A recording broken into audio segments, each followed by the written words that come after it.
Holiday ball, Ingram, Williamson, and Favors. Good starting five for the Pelicans.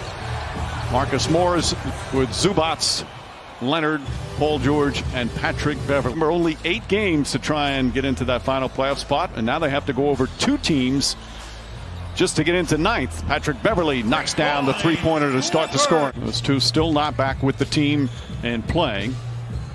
Patrick Beverley, of course, has returned. Shamet, Zubats' return as Paul George rattles into 3.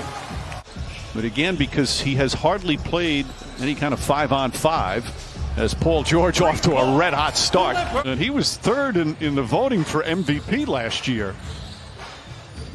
But there's still people when you talk, oh, list the elite. How about this start for Paul George? 3 for 3 from downtown.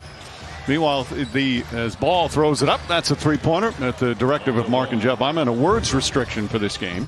And now that he mentioned that, Coach, I got a question for you. What? If you're the Pelicans players, and we're well aware of the fact that Zion is not going to play 35, 40 minutes. Now, I asked you that question because you led a team with no Patrick Ewing all the way to the NBA Finals, finding a way to get a group of guys to buy in and believe it. Paul George misses. Patrick Beverley the rebound.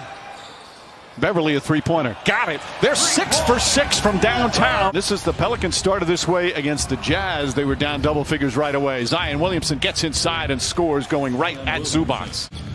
We've seen a lot of comebacks already in the first 3 days here in the NBA bubble.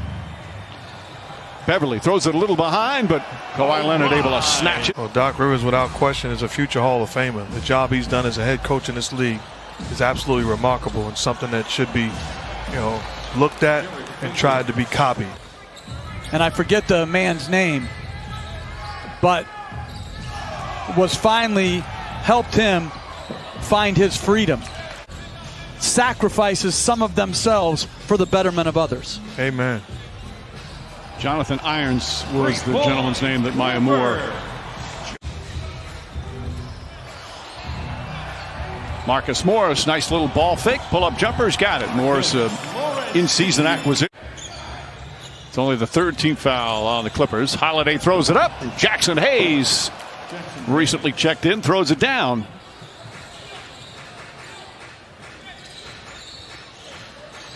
Landry Shamet drills a three-pointer. To come off, be balanced, and shoot the 3. Terrific shot. Oh, nice ball fake from Drew Holiday, his 2nd field goal. Meanwhile, Jackson knocks it out of Hayes, the rookie's hands, and now goes down and lays it up and in. Jackson. J.J. Redick connects. Redick had a good game, 21 points in 26 minutes. Their start for the Clippers, they were down 12 early to the Lakers the other night, but came out firing on all cylinders. Three-pointer rattles in. JaMychal Green. And on top of that, everybody raves about the human being that he is, how great of a guy he is. A long three-pointer from Kawhi Leonard. Nico Lomelli, the 29-year-old rookie from Italy, with a rebound. Williamson running the floor. Nice advanced pass from Frank Jackson.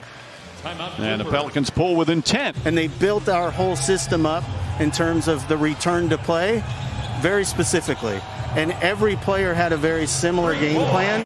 In the midst of protecting the future of the franchise, they're trying to win games, and that could cost somebody their job or a player being traded. And that's the the elephant in the room right now. Patrick Beverley, another 3. 13 three-pointers in 17 minutes. He's played in the NBA, 13 for 13. Zubats cleans up the mess and throws it down. And it's back up to 19. Kawhi Leonard stops. George, right corner 3, got it. 4 for 5 from downtown. So they're past halfway there, and we still have 5.5 to go in the second. Ingram connects on a three-pointer. Kawhi Leonard drives inside, lays it up and in. And it's a 21-point lead. Ray Allen and Kevin Garnett, he turned that into a championship. Shamet deep in the corner. That's a 3. 15 three-pointers. What do you say in the huddle after you call the timeout? You're just getting blasted. Well, first of all, I don't like the way we came off the court. You know, sometimes I had to talk myself into not tripping as much. Alvin Gentry was going to be tripping at halftime. His team down 33. Nice feed inside. It's in Chicago against the Bulls. Bad pass. Turnover number 12. Jackson to the basket. Layup is good. And I don't like this when I see. and I'd erase everything off the board because it doesn't matter. What matters is we begin to compete at the level that we become accustomed to competing at, because that energy, that effort, that enthusiasm across the board. Because you don't put your body in front. I've seen a lot of guys step out of the way of Williamson as Leonard scores in the low post. Ingram, baseline jumper is good. Brandon Ingram with a couple of buckets here to begin the third. He's in double figures. Filling out this roster completely. Even the Chris Paul trade. When you're under the gun, as George hits another three, depth of players. Beverly, Lou Williams. As Ingram knocks it down. Nice spin move, Paul George. Shot blocked by Favors. Here comes Josh Hart. And banks it home. Ingram guarding George. George drills another three. 6 for 9 from downtown. A lapse in judgment. That is disrespectful, and I think has to be adjudicated appropriately.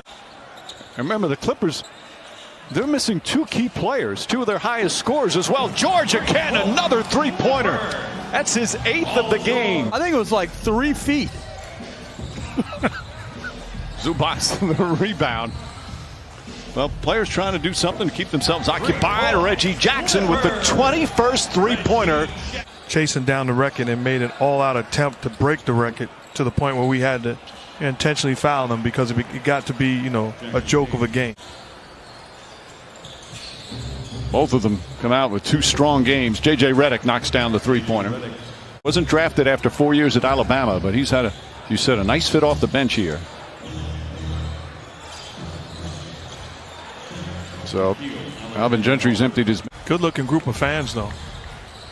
Alexander Walker, the spin move, drives into traffic, layup shot, bounces around and drops through.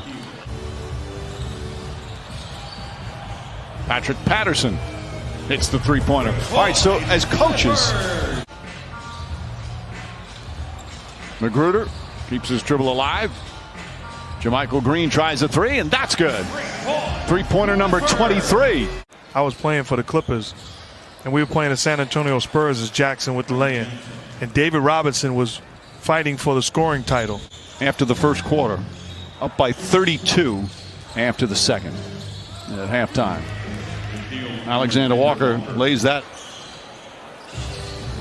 Magruder banks it home. When was that? 2004. That would have been. Well, I'm going to say this. I never liked him at home because he was too fair. Amir Coffey hits the three. That's number 24 for the Clippers.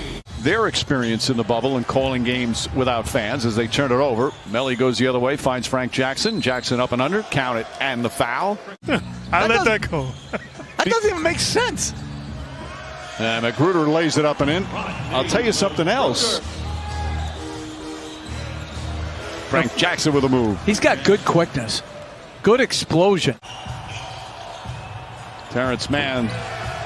And there's the three-pointer. They now have set the franchise record, and the players knew it because they all are up there. That's the 25th three-pointer. And this Clippers blowout comes to an end. What a performance from the LA Clippers. 25 of 47 from downtown.